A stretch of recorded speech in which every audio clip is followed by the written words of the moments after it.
his name will come. But this is just great music. And you are enjoying it right here on GTV Breakfast. Today is the 9th of August. Today is also day 3 of the BECE exams. And so at 9 o'clock, in about an hour's time, 1 hour, 14 minutes, social studies, the essay, will drop. And later on in the day, we'll also have basic design and technology, BDT. So social studies and BDT is what is happening all around the country. Over 600,000 students gearing up to do their best. Bubra, bringing back all that they've learned into this exam. We're wishing them all the very best. Please do not cheat. Do not be tempted to cheat. Do what you can. It's either failure or success. If you fail, you can always try again. Everybody has a story of failing and getting up and trying again. That's what makes life very, very interesting. So wishing the very best to all BECE candidates. This morning, my guests are here. They wrote those exams long ago. And on the far left is Awal Mohammed, who is a member of the National Communication Team for the New Patriotic Party. Awal, salam alaikum. Wa alaikum salam wa rahmatullah. Good to have you here. Looking great. I love your headgear. Thank you so much. I love yours too. I'm sure you know the meaning of what you have done. Yes, I know I'm not insulting anybody where I put it. Yeah, yes. You mean to say you are an influential person. Oh, really? Yeah, if awesome. It's on the left, it means you're just an ordinary person. Ordinary person, okay, all right. And when it's like this? You're a sovereign. Oh, hey, I'm a king, no. I'm not a king. And then when it's behind? Yeah, everyone is behind you. And that's also dangerous. That one is dangerous, man. Okay, I think the right side is again. So left ordinary, right influential. Yes. This is the king. Yes. And everybody. So if you see Yana, almost all the time you see that he's old. I'm not Yana, I beg. Although I have a nice Dagoba name given to me by Maltiti, so I'm Nabila. Yes. Yes. So wow, great. Yes. Honorary Dagoba boy. Yes. Okay, and sitting next to Awal is Timothy Awuntrim Atabwade. If you remember him from the days of Parliament, yes, of course, he was a former MP for Bulsa North, and he speaks for the National Democratic Congress on issues such as the headlines. Good to see you, sir. Good to see you. Yes. Too. Do the heart movements mean the same in your area as well? No, it's not the same. You have different meanings. Yes, we don't really have meanings. But what I know is that with the red cap, you must be a traditional chief before you can you wear the red one. So if you wear one into town, the palace people will remove it and even charge you for that. One time? Yeah, so you are not allowed to wear it. Okay. But if ordinary boys in town do wear it, they don't take it serious. But if you wear it from another village and enter town, it means you want to challenge Azantin-Lo. And then he will not take it lightly. Azantin-Lo, and he won't take it lightly with you. Indeed. So it's all to preserve the culture, the sanctity of the traditions and so on. Awesome. So that we're able to distinguish between fake people and the real people who lead the people, inspire them both spiritually and in terms of their social and economic development. I think it's just to insulate them from miscreants who take advantage and then act and fake like they are chiefs and when they are not the real deal. Not. Well, so I think it's for a good. So we've got some education here about the colors and then the positions of the hats. Everything here on GTV Breakfast. It's not a joke. It's almost 8 o'clock. Let's go into the big stories of the day. Graphic is reporting on the National Democratic Congress calling for the resignation of the governor of the Bank of Ghana, Dr. Ernest Addison, over alleged mismanagement of the nation's central bank. We have a couple of clips we want to show you from that meeting that was held yesterday, and then we'll come and have a conversation on it. So take a listen, take a look. We'll be right back after these clips. We in the NDC will continue to explore ways of rescuing this country to prevent it from the doom that has befallen several West African countries.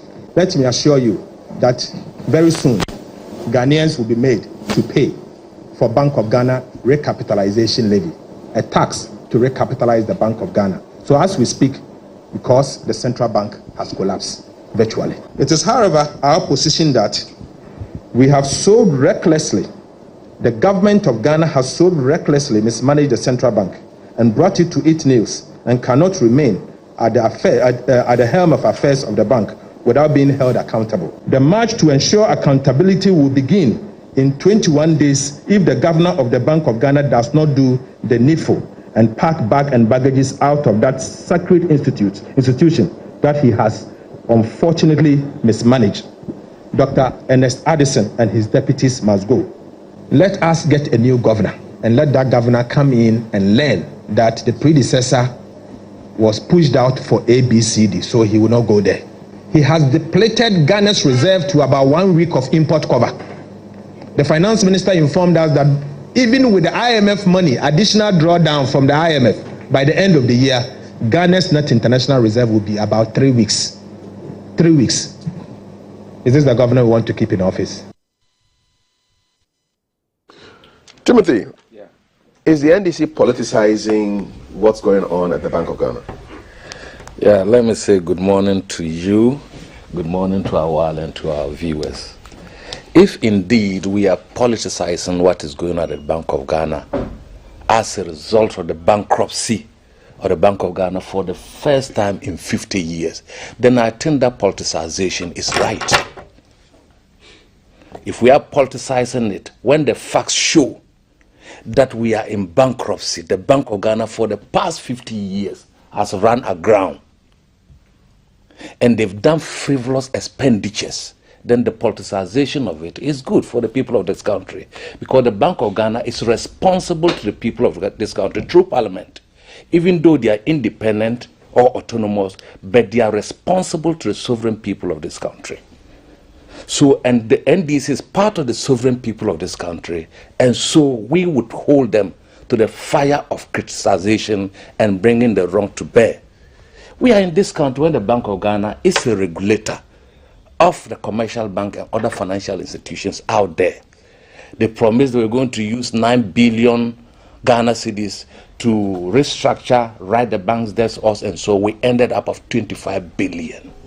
Remember that all monies that we get in this country, be it loans, grants, taxes, they are all under the custody of the Bank of Ghana, and we want the Bank of Ghana to use them judiciously for the benefit of this country. But what is happening is that they are using it to suit the whims and caprices of the appointer, who in this case is the president of Ghana. Remember that when they took over, the governor of the Bank of Ghana was Dr. Nashiru. They told him that they couldn't work with him. Now it is coming that these are the reasons why they adduced that they couldn't work with the governor of the Bank of Ghana. They came and met, and they had to calculate and pay him off. What it means is that we are paying two governors of the Bank of Ghana at the same time. That's financial loss.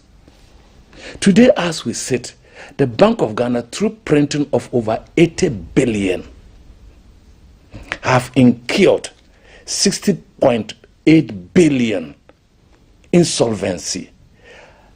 As we just heard, the Bank of Ghana reserves, the equity holding is over 50 billion negative. Where are we? If international ratings are to rate our banks, you know central banks have been rated all over the world. If they are rating the Ghana bank now, it will go to a junk status, just as the way they've rated our economy, it went to junk status. And this was recognized by the IMF that recommended a junior of Addison. You know, the policeman they brought to the Bank of Ghana, he's 2 times junior of Addison. And they were working together at the IMF. That guy could not report direct to Addison. He reported to an officer before that officer would then transmit the information to Addison. If they brought your junior, second, not immediate junior, to supervise you, what is the message the bank, what was the message the IMF was sending to them?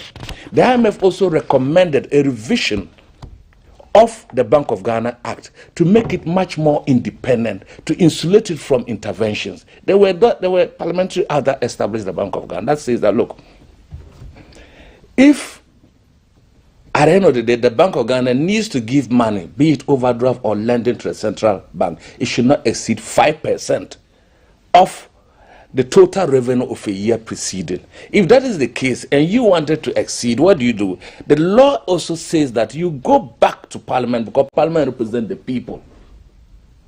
You didn't do that. You did a suo motu, and you thought that you were the alpha and omega, and that no one could change it. So you gave 21 days ultimatum. Yes. For the Bank of Ghana and his deputies to resign. Yes. Okay, let me hear from Awal.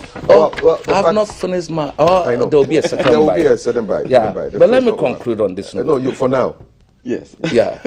For now, I want to just get his thoughts and I'll come back to you. Okay. All right. If he says I can't, because already you are told that by the way your cap is, you are the boss here. You told him that he's the boss here. So we'll go by the boss. I hear you, boss. Thank you so much for agreeing to bring Awal in. Awal, so these figures are not cooked up by the NDC. These are figures, 68.8 billion cedis, and there are so many things that have happened less than 1 week's import cover. The numbers don't look good, and it won't be a first for a central bank governor to resign. I mean, this year alone in Egypt and Madagascar, they have resigned. I mean, Ukraine, Iran, Lebanon, central bank governors have gone. Is this a call worthy of being made, looking at the facts on the ground? Maybe it's a time for new hands to steer the ship at the central bank? Thank you so much for the opportunity, and good morning to our cherished viewers. I think resignation don't solve problems. It's not the case that when you resign, it solves problems and so on. Let's look at the anomalies. Are they deliberate? Did the person really do something that is untoward? That is how you call for the person to resign. Again, Honorable made mention that Dr. Nashiru was being paid. Dr. Nashiru was not paid off. Dr. Nashiru had 2 years contract. He willingly resigned. No. Oh, this is a matter of public records. Okay, you can check, you can get your producers to check. Let's leave Dr. Nashiru out of Dr. Nashiru, as Bank of Ghana governor, resigned. He had 2 years contract, that is true. No Bank but of he Ghana resigned. Governor resigns like that. He resigned. For no crime. I'm saying that. Wow. He resigned, and this is a matter of public records, so we can just cross-check and find out. So we're not paying two governors at the same time. And again, when you paint the picture as if the Bank of Ghana is bankrupt, it's really problematic. It's not bankrupt? It's not. It's not. Banks exist to make profits and losses. There is no way a bank can exist and say they've been making profit over time. Definitely there may be losses and so on. And Bank of Ghana has come out to tell the people of this country that it's as a result of the debt restructuring that they have been able to absorb some of the things. We've told you the country, the economy has challenges, to the extent that the president came and said the economy is in crisis, you remember. To the extent that at a point in time, the finance minister came and told us that if you're not careful, the economy will crash. And this is something that we paint the right picture. And now we're turning the corner. At least, if you check the fundamentals now, everything is trying to move back to its places and so on.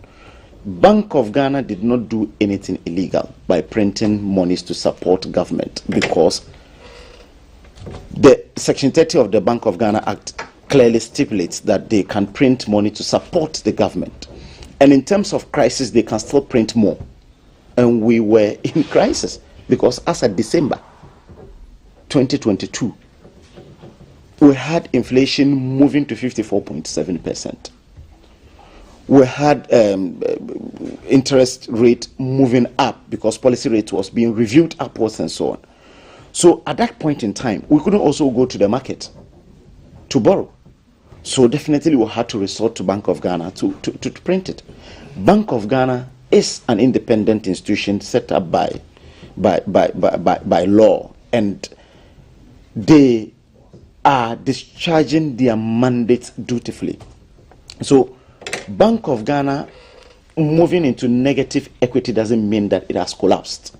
Because you say that then the Dutch bank is also collapsed, because even if you go to the German bank, they have also moved into negative equity. Again, even the UK central bank has really incurred losses of around 155 billion this year alone.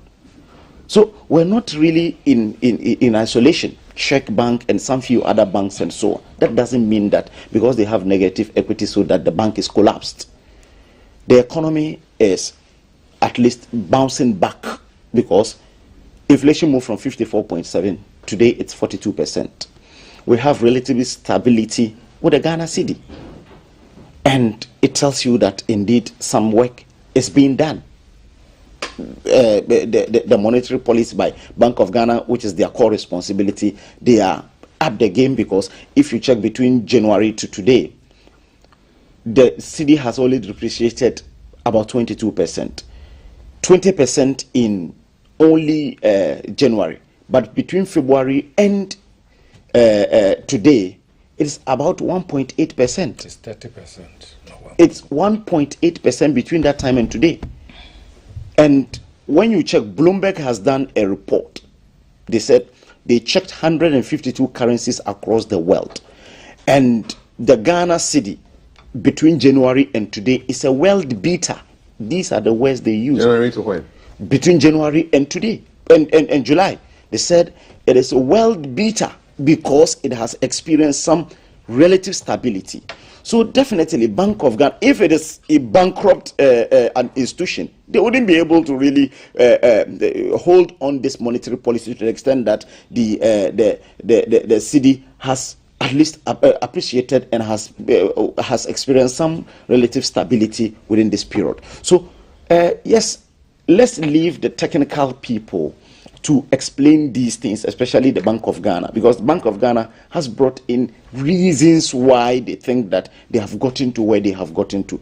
Using propaganda to really bastardize state institutions will only further destroy the state institution and not really correct anything there. Because when you come out to start checking and tell us that they have spent this on fuel, they have spent this on these things and so on, do you expect them to run without a fuel, without maintenance, without everything?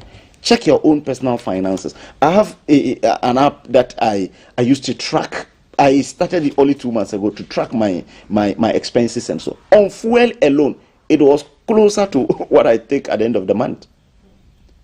Yes, when you have to track what your expenditures and so on. So there is no institution in this country when you bring the fuel consumption of the month, you may not even say, wow, but look at what the quantum of work they're doing. That's very important.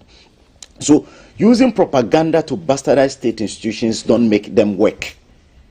Bring technical people. I have always been saying this, that the NDC had a very good opposition in 2007 and 2008. When you have Ato Ahoy and others coming to TV stations using marker boards to be able to calculate all these things. But you go on NDC platform, as parliamentarians, you go on NDC platform, you try to do propaganda with Bank of Ghana.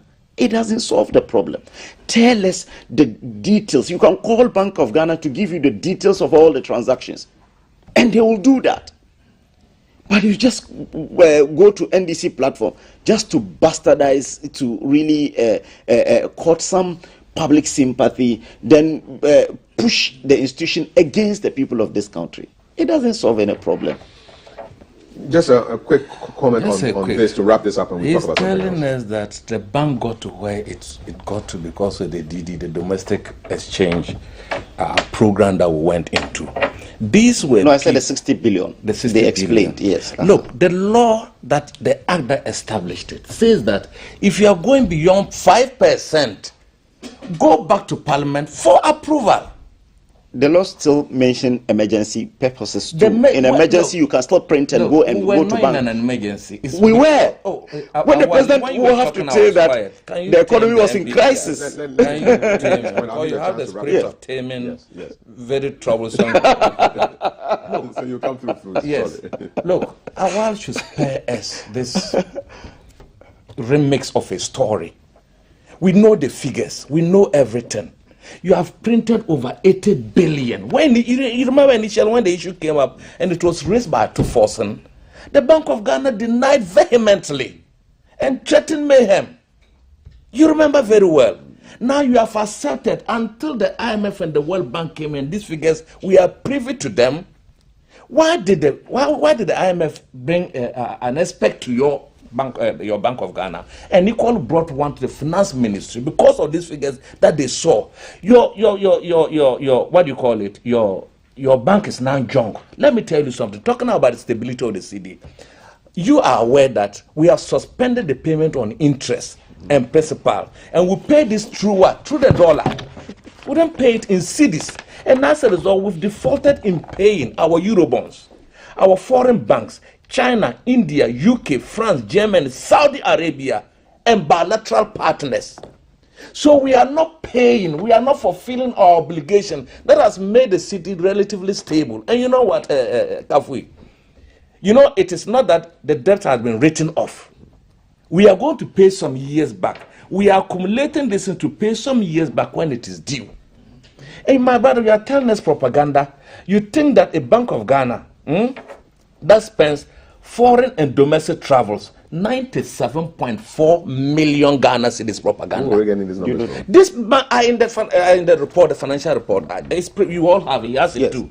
The Bank of Ghana tells the people of the sovereign people of Ghana, motor vehicle maintenance fitter. When you send your car to a fitter to do, they paid 131.8 million Ghana cedis. It's propaganda. We cook these figures. Banking supervision expenses 357 million Ghana cedis is propaganda. Directors remuneration, listen on, 8.6 million. And remember, they printed a 60 billion in just 12 months.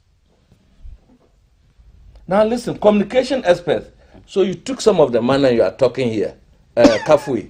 They said they gave you people 32 million. I know they inside it. No, but they said you people that they gave you 32 million. So then write to them because your name has been mentioned. I don't have to write anybody because nobody has given me any money.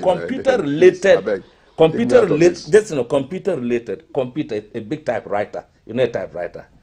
Now listen, 67.9 million Ghana cedis. You tell us that it's propaganda.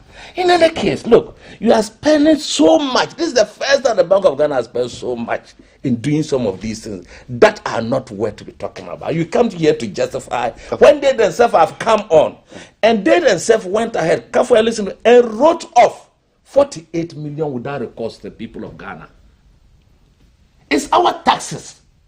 You spend 1.6 billion. Careful, listen to me. Just about 2,000 plus workers. You spend 1.6 billion in salaries alone. You see what it tells her? It tells her that you see, we're not going to sit down, make the chop the money. We too will go chop the money. That's the song the Bank of Ghana is singing. We're not going to sit down, make the people in government, that Nanadu and his friends and family chop the money. Nyafo nyafo. Where would they sit down when they chop the money to? We too will go chop some through this frivolous expenditure. You are building a new Bank of Ghana I didn't know that was it.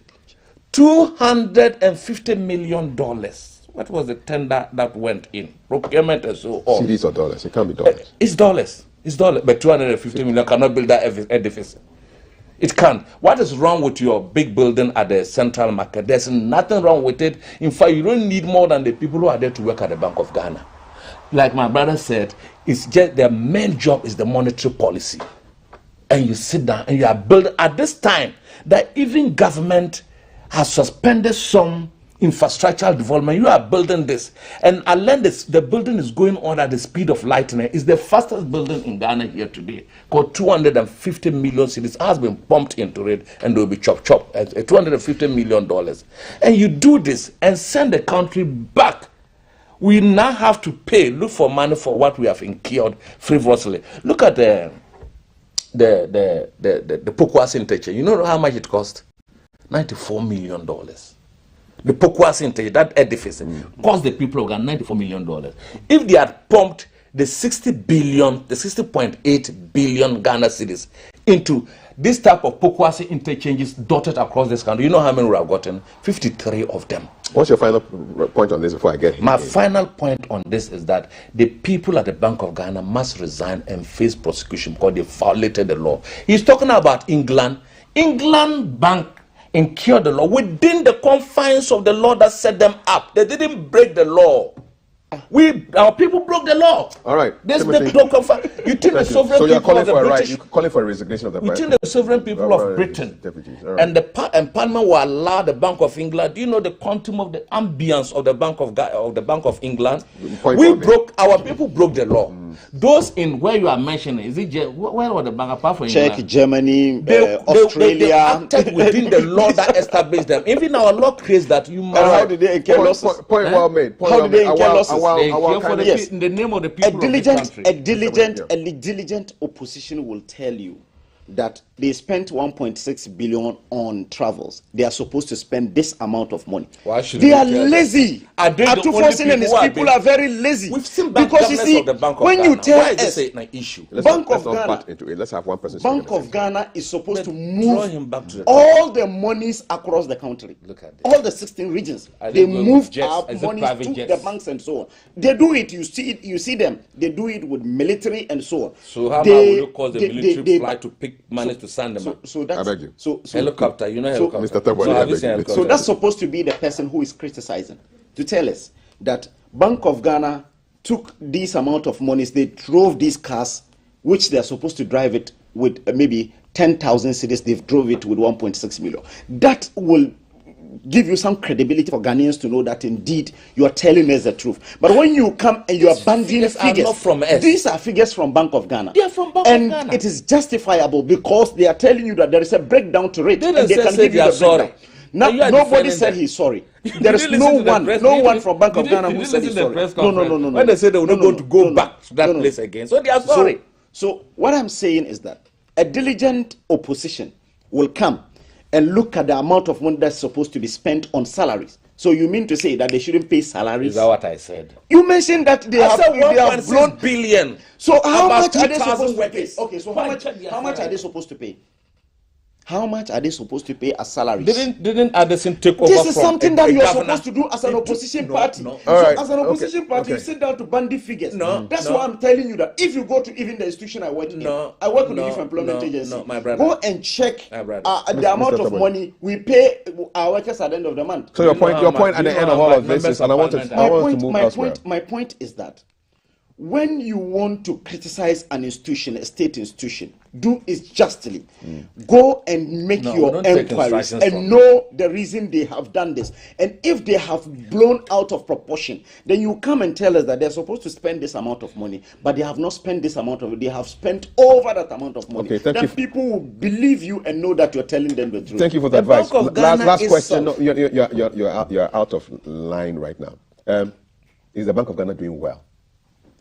The Bank of Ghana is facing challenges as the economy itself is facing challenges, but we're turning the corner, as the finance minister has said. Because if you check what the Bank of Ghana is supposed to do, the monetary policy, that is their core responsibility. Today, the cedi is at least relatively stable, looking at where it went.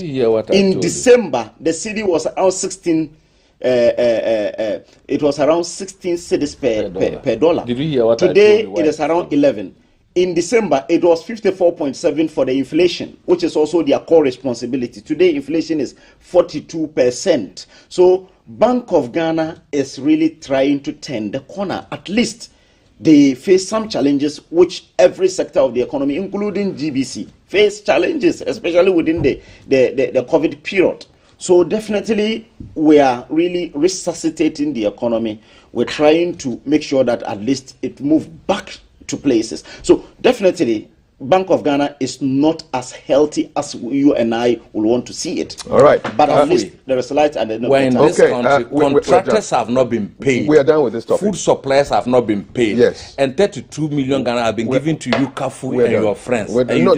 Please don't put. They said don't suck me into this. I know you get it. I beg you. And then you think that 055-556-1034. You're watching GTV Breakfast. My guests are here, Awal and Timothy, looking at the news. I want to dive off into another story, and this one has to do with an amended charge sheet in the Cecilia Dapaah theft case.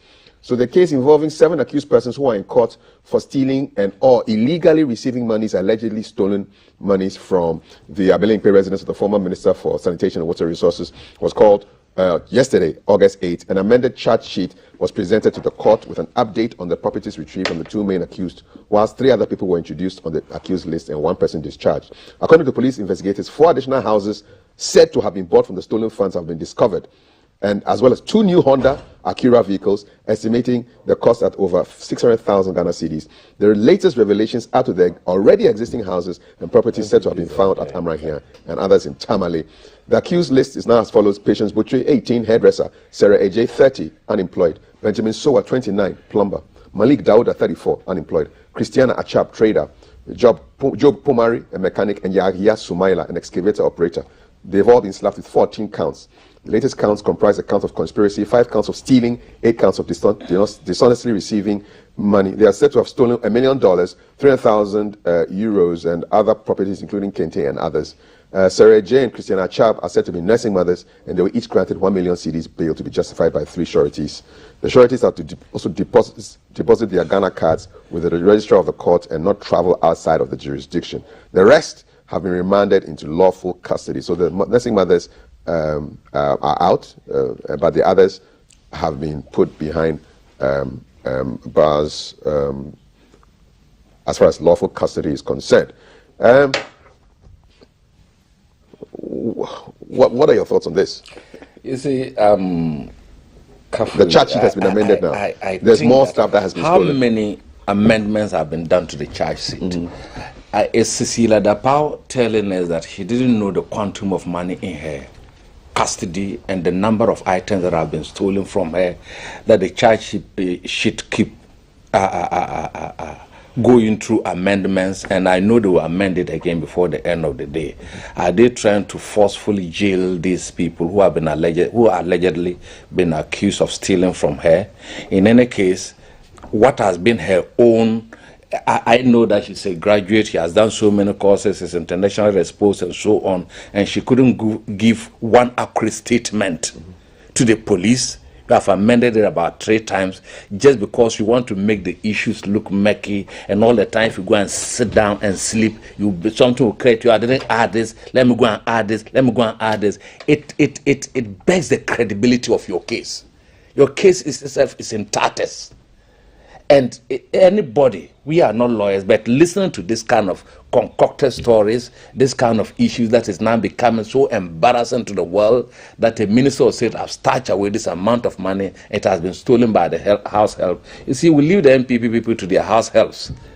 In fact, this thing has opened a can of worms, and I think that the house helps are the only solution to the unbridled way with which these people steal money in glee, and the recklessness with which they handle public money. It has come to bear. No amount of whitewashing of what has happened can exonerate the fact that the Auditor General has even told us that over 52 billion has been taken away by appointees of this government. We kept saying this since over and over until I listened to lawyer Kwebu, good guy, did this. I said, look, even earlier on, her lawyers advised her not to bring the case up because of the public implications and so on. But I think any time he went to sleep, the heart will be pumping, because he said that, $1 million I've taken by my house help and so on. No, this case. So the case is kept pricking her until it came out. And when God is exposing you, expose you in quantums that you cannot get the head and tail of it.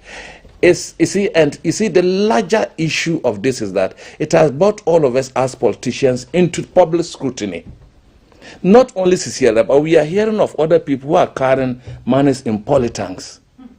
And now, if you have a black polythene in your house, you have to be careful, because people will invade there and open it and see whether there's money. The money has now turned to liquid in public polytanks, and people are doing all manner of things. We have heard about springing up of big mansions all over the country, and the speed with which they are building them, it can only come from these appointees of this government who are not business, because the businesses are even collapsing. Businesses are suffering. We've seen rich people who hitherto were doing well, and their businesses have collapsed, said that their projects that were going on have come to a stall. Yet there are allegations of mansions springing up and so on and so forth. Look at the allegations that came against Eugene Ahi of the presidency. So what's the way forward, really? The way forward now is for us to for the electorate to know that, you see, when politicians like this government comes to say that I'm coming to protect your public purse, I'm not coming in to steal because I am old, I have done that, I'm done that. No, they should look at them with a third eye, because these people come in as demagogues. At the end of the day, they use the political power that you give it to them and amass the wealth to them. Say, look, the Minister for Finance, and I repeated it this morning, was saying that they've turned the corner. Which corner? Is it the 4 square corner that we know, or one corner that you have to turn? Because if it is the 4 square corner, you must turn several corners before you get to your destination. Your projections for the year within this economy had gone below what you expected. So if it didn't go above your projections of the GDP, you told us that it's 2.8%. That you were projected to go, and it went below, not 2.7, not 2.5, not 1.6, 1.8, but 1.5. How do you then jump to turning the corner? Okay. You have only turned the corner of your family and friends, where you have made so much money. The finance minister is walking home freely with over 159 million Ghana cedis. Where is this number coming from? It is coming from the Eurobonds that he went and took, and the fees and charges that were paid Mr. to Data Bank. We've jumped from Cecilia Dapa to Eurobonds. Yeah, let's stick with Cecilia Dapa. No. We haven't jumped. I'm looking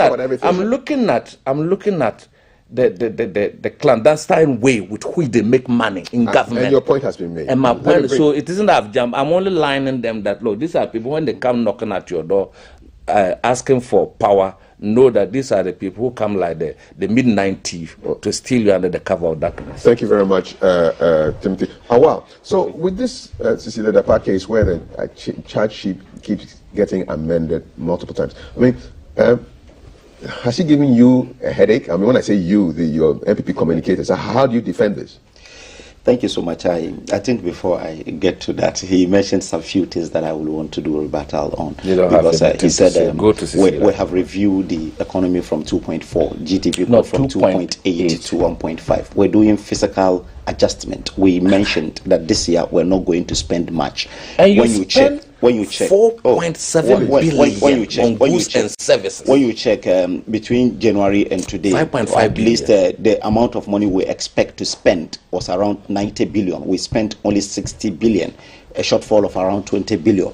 And when you say that we are cutting on expenditure, it means the GDP will be affected. That is the reason we reviewed to 1.5. Okay. Again, Auditor General never said anywhere that government appointees are stealing monies and so on. Auditor General's report, the latest one that has come, go and read. They said 94.5% of the infractions are recoverable. This is the first Have they recovered? No, he said, but he will have to do that. But I'm saying that. Can he recover? Is that his job? His job is to just... Yes, he does that because he has been given the mandate to do disallowance and surcharge. So he has even recovered some amounts of money, around 1.8 billion. Recoverable doesn't mean it's been recovered. I'm saying that initially, when Auditor General report comes, you know that these are monies that cannot be recovered. These are monies that you cannot even trace. But this one, he said, for the first time in the history of the Auditor General, said 94.5% of the entire money are recoverable. So why is it not recovered yet? They will have to do the issuance of the disallowance and surcharge. So it's not an achievement if they say it's recoverable. Yes, but because the money is still lost. It's not yet recovered. It's not lost. It's not lost. It's not recovered. They are recoverable because but it hasn't come back initially yet. about 70% cannot even be recovered. Yes, but now at least we start from 1, then we go to 2. But it hasn't been recovered. It's potentially you can bring it back. Exactly. But it hasn't come to the And he has started yet. Something because last year the Auditor General alone is able to recover around 1.8 billion. Last year brought in. So it means this one too is recoverable. No, you see, there's a difference because, for example, if you look at if you compare it to the ECG action where they went around getting back money for people who had consumed power. At the end of their period, the Quebec told us that, look, it wasn't a recoverable, this is what they have recovered. Yes. So we want to hear the Auditor General saying that this is what we have recovered, not what is potentially recoverable. We wait until next year because it's within the year. He brought in the report today and he said they are recoverable. So we'll have to hold him to task to be able to recover them. Okay, now back to the issue, Cecilia Dapa. Yes. So Cecilia Dapa, I don't defend Cecilia Dapa.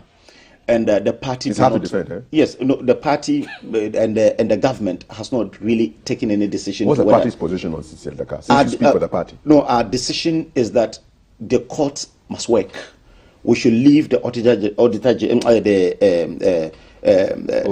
OSP and the police to do their work. That is it. There are amendments to the several amendments to the charge sheet. Is it normal? When you check throughout, there has not been any changes with the figures, as Honorable wanted to say. The 1 million still holds. The 300,000 still holds, and some few other things that are there. So, but some properties have been found. Yeah, I'm saying that's what the police... Which are linked to the money that was in the house. Yes, so the police are saying this because, you see, the Attorney General, if you check what he said, they should, his advice, he asked the police to do more checks because the amount of money they have recovered doesn't commensurate the amount of money that has been stolen, that is alleged to have been stolen. Because they said $1 million and some few other things. So when you check the houses and so on, so value. If you check the advice for the attorney, he has challenged the police to go further, to do a lot more because it doesn't tally. So if the police are telling us that they can now find houses and so on, we now think that really there is some work that has been done and they are able to really get to that stage. Cecilia, the past case, honestly, the first day I heard about it, initially I was thinking it was a prank. Then later I saw the charge sheet. Then I am not surprised that Cecilia Dapaah has that quantum of money there because I don't know what she does. She's been working over time. From 2000 she has been MP and so on. I don't challenge whether she has stolen the money or anything. But my point is that last year, at the time that the money was stolen, was a time that the economy was facing a lot of challenges. To the extent that the cedi and the dollar, there was a lot of problems within that time. The depreciation happened between February and October. Within that time we were on radio and TV telling people, go to exchange your money, send it to the bank because the banks need them and so on. We were calling people to send their monies to the bank. Meanwhile, our minister at that time was stashing such an amount of money there. It even affected the economy. So indeed, what Cecilia Abena Dapaah has done morally, I think it was wrong for her to have kept that money in that house if really she had that money in the house. But whether it is stolen, as Honorable will want to portray, or it's genuine money, the OSP will take care of that. Is taking care of that. This one that you're talking about is the original case that she has reported to the police and they have taken it to court. So the cases are two now. When she reported to the police has taken steps to arrest the people that she suspects they were involved. And they are now in court. And these are the amendment that has been happening with the charge sheet. Now, there is another case because when we heard that it is $1 million in the house, 300,000 euros. Then some other items from the house. Then the OSP entered into it and tried to ascertain really the source of that money. When Cecilia Dapaah resigned, she wrote in her resignation letter that she's ready to face any state institution to really prove her innocence or prove that that money is not a stolen cash. So let's leave that with the OSP for him to do that work. The court is doing their work to make sure that they find out those who have stolen the money and if really they've stolen that quantum. Now OSP is also doing it. We want some update from the OSP for us to know where he has gotten to, whether indeed the monies were stolen money or her monies. And again, whether when he went to the house to do further checks, he found money or gold or anything that at least Ghanaians will want to know. So I'm calling on the OSP to come and tell us the state of his investigation, because he is investigating whether she has stolen the money or money laundering and some few other things that the OSP has the mandate to do that. So for this case, let's leave it like that. Let's follow it because it's a running story. until we get the updates. But we are more interested in what the OSP is doing, not really what the court is doing with the 7th suspect or the 6th suspect. Because if you check, even after the amendment, the father of one of the accused has also been taken off from the amended charge sheet. It means he's no more guilty again. But from the charge sheet initially, you saw that he took an amount of 500,000 or 50,000 or so, which was in the charge sheet. So now the amendment has been done, the charges has been preferred again, but the monies in it that she said from day one, the 1 million has not changed, the 300,000 has not changed, and everything is still intact. So let's see how it goes, let's see how it pans out. But I am still not really clear that these people, I'm not being prejudicial, but if you check the properties that these people have, it's not even up to the 300,000 euros that So there's more. Yes, I think there's more the police can do if really these are the people who They've are been spending seriously. Exactly. Kafu, you know, Okay, we'll take some messages now. you know, we heard some tips about the girl talking for the first time, and the girl herself said they returned $1.8 million. So They I am 1.8 million. Yeah, Wow, you know, it is even been printed all over. I haven't heard that tip. I've heard it too. And then even they've now put it into print media. But the issue here is that, you see, Cecilia Da Paz initially said it was $1.4 million if you convert everything. Now she cannot go, but he has cut off some of the money because the money is huge. And it will be unthinkable to bring the real quantum of the money out. So he will stick to the figures because he has no option than to stick to the figures. Because even the $1.4 million is making headlines. It's creating panic and fear in this country. And it's sending wrong signals and so on. And you see, saying that you are relying on that, the president earlier on, in accepting the resignation letter, they not only keep quiet. The president went on and said the investigation will serenade her and her integrity will be intact. If you do that, if you pre-judiciary mention some of these things, in fact, it ties the hands of investigating our bodies. Okay, but it's good that the OSP is working. It's good that he's once the president has And even the president said that in the discharge of her duty as a minister. That was what the president said in the statement. But he did say that he looked forward to her being exactly, because he said she has really discharged herself dutifully as a minister. Know that we all understand the language. No, it's just the president coming out and tell us that he doesn't support any presidential candidate. We know the president is supporting what is his name, Dr. Mahmoud Bouazizi. You know, Dr. Mahmoud Bouazizi has gone on to promise again. But we're not talking about Dr. He has gone to promise. He's the one who will one time former President Mahama, so they are afraid of him. Let the retirement come from the people of this country. The next story I want to talk about affects you. Yeah, Timothy, the next story affects you and your former colleague. So, Nana Inke, this is today's graphic. Today's graphic. Yes, it does. I know the paramount chief of a Sikado traditional area, Nana Komna Nketia the fifth, and this is in today's graphic, page 20. He has deplored the unserious attitude and gestures of parliamentarians, saying Parliament is not a place for jokers. He said the giggling on the floor of Parliament when serious matters were being discussed must give way to an attitude of serious work. Quote, we don't joke in Parliament. We voted people in Parliament on our behalf for serious parliamentary business, not for people to go and laugh when serious matters are being tabled, says Nana Nketia. He said it was about time members of Parliament saw Parliament as the embodiment of the sovereignty of the people of Ghana and attached seriousness and respect to colleagues making a contribution on the floor of Parliament. So he's not happy with the snickering and the laughing. You know, he doesn't like what is happening in Parliament. He also referenced a case during the vetting of a ministerial nominee who exclaimed, "Hey Atu, hey Atu, hey Atu," in response to a question posed to the minority leader, Dr. Cassiel.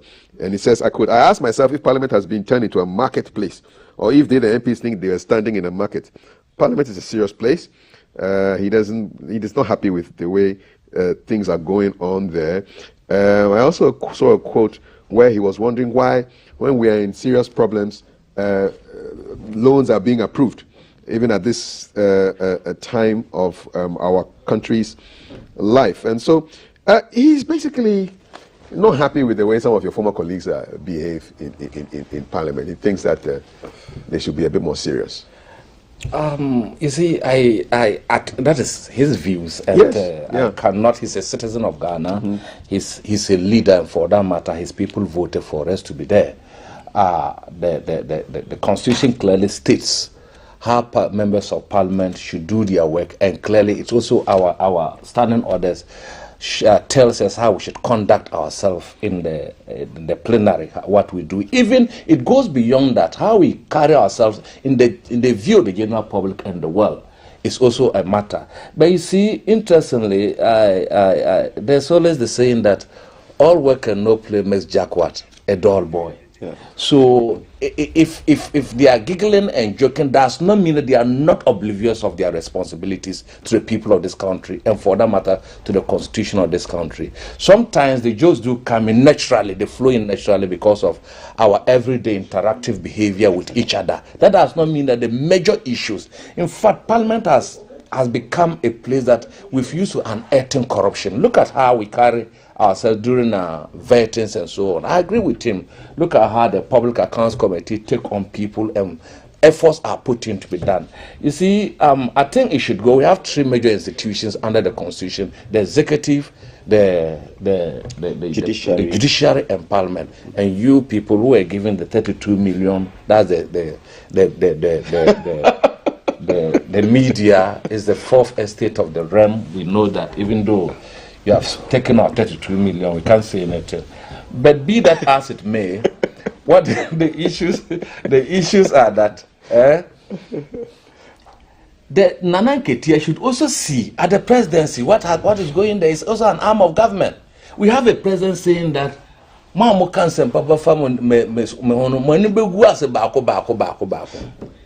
you have a whole president always coming out to mock, calling people Sambalas and Tobias, naysayers, Jeremiahs, and so on. We have a vice president who comes on all the time. He's doing cantata, and so on. So it doesn't go to only members of Parliament, even the executive who sit down. We are even sitting on our budgets, do a lot of this Sambalas and Tobias jokes that he's talking about, these Jeremiahs and all those things do come in. So for me, I agree with him that there are some jokes that he might not find palatable. Just as even the voters who voted for us, sometimes they make a critique of us. They tell us that, look, you are receiving phone calls. But the same people who voted for it knows that you are sitting in Parliament and they are calling you. Yeah. You are forced to take, because sometimes an emergency you need to attend to and so on. So Parliament has its rules and regulations. That's why sometimes when you behave untoward, when you behave out of place, you can be sanctioned by the privileges and the privileges committee and so on and so forth. All right. So for me, I don't want to go into it, but they should look at it as holistic. Okay. Looking at the various institutions, including the media too. All right. And so on. All righty. Thank you so much, Timothy. Well, the same chief traditional leader says MPs keep approving loans like we are mad people. He says he doesn't understand why, and he's even looking for, he wants to see the voting records of members of Parliament to know exactly how they are voting. But he feels that, listen, sometimes I even ask myself, should they sit in Parliament based on party lines?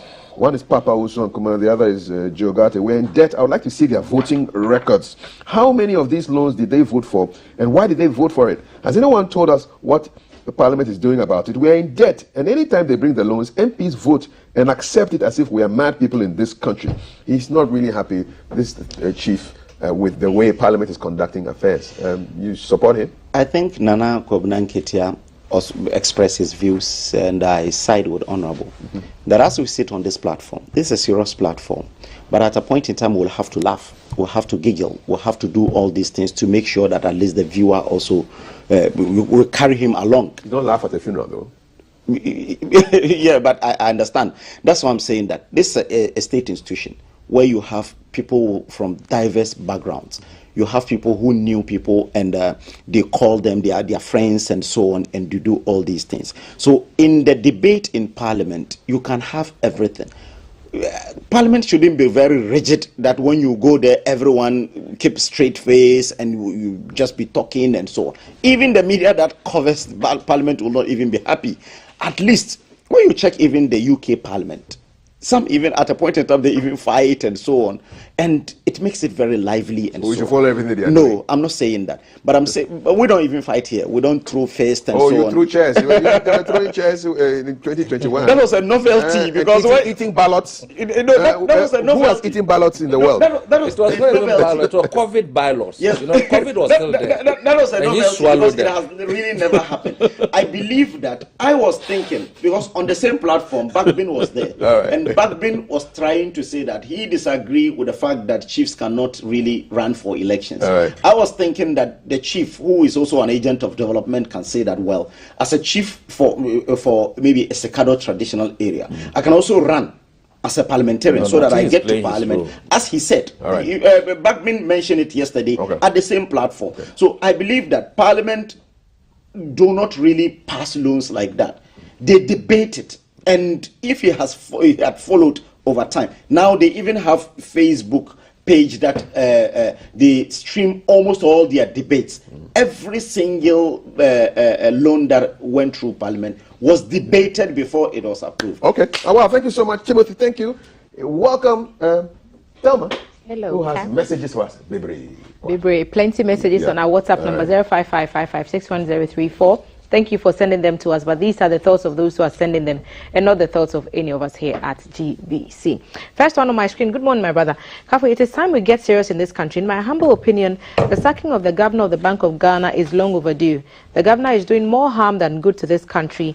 There is a law governing the operations of the Bank of Ghana, and if the governor decides to operate outside the laws, he must be held responsible. We are not in the Banana Republic, and for God's sake, our laws should be respected. We are where we are today simply because of the arrogant posture of functionaries of this government.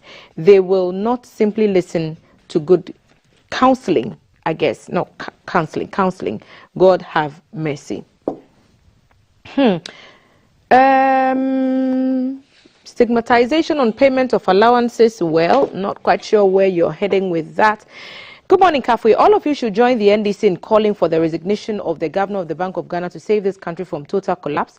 Alhaji Haruna from Ashaiman. Good morning. The president has made his communicators difficult to explain issues. I'm not quite sure what you're trying to say, but perhaps we'll put it to the communicator at the table. Good morning, GTV. Thank God it's Wednesday. Thank God indeed. Good morning, Kafui. While the spotlight continues to justifiably center on Madam Cecilia Dapa and be amused by the actions of the accused, i.e. the house helps, etc., what were they thinking? Was it sheer foolishness on their part to go on a buying spree, or was it outright wickedness? Did the family of Cecilia Dapa treat them so badly that they had to do what they did, i.e. take such huge sums of money, buy houses, buy cars, give huge sums of money to their relatives and friends? Who does that? Professor Agbuka is asking from the USA. Long one from Aaron Babakuko Komisa, rounding up to say, you cannot buy common oranges, not to talk of buying sachet water to drink. Lord have mercy, love not hate. Aaron, make it short and I'll read everything next time. Good morning, Kafui. $200 million was used to build thousands of houses for Ghanaian families at Saglemi, and is being left to rot away while BOG uses $250 million for their office. Are we serious as a country? God have mercy. Samuel sent us that message. Good morning. My name is Cephas Adosu Wages. Simple understanding of the word bankruptcy or insolvency in company operations means the institution should be closed down. The Bank of Ghana has been run down by the NPP government as if it's one of their individual commercial banks. Okay, so quite a long one there. This your man in Fugu. He say in Ghana he's not even comfortable talking. Are you comfortable talking? And then Eben from Kwabenya, Bank of Ghana is insolvent due to the reckless management by Governor Addison. More he is saying there, but yes, Kaf, these are what people are saying. Francis says, good morning, GTV. Where are we going? God have mercy on Mother Ghana. More prayers here on the screen. Let's be careful how we criticize and politicize our central bank. No need for governor to resign. Nana Kwejo Tufo sent us that message. Alhaji Dauda joining.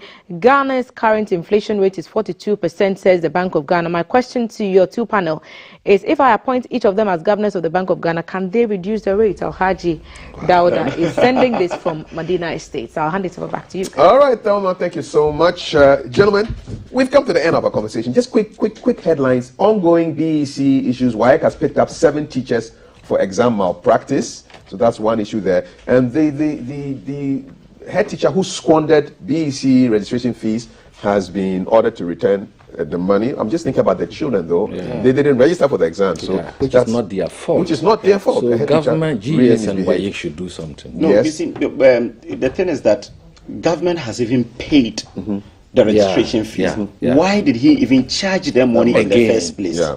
That's something which doesn't make sense. 10% tax on lotto and betting wins start August 15, says the Ghana Revenue Authority. Bettors are wondering where from this one too, but it's law, and so 10%. What are your thoughts on that? For me, what is occasioning the betting? The youth are unemployed, they need to do something, even though I don't agree to betting per se because of the challenges, and then the youth sometimes leave so much of their time to engage in that. But you see, this is a government that came and said that we are going to move from taxation to production. The government didn't tell us they were coming to impose tax on everything. These days, even if you are working and then you meet someone you are greeting, they can tax you for greeting someone. So because if you look at now, if you import a car, more than 15 Did taxes. you study literature in school? Where from all these images? If you import a car today, one car, more than 15 taxes are on it. If you want, I'll read them to you this morning. We're talking about betting.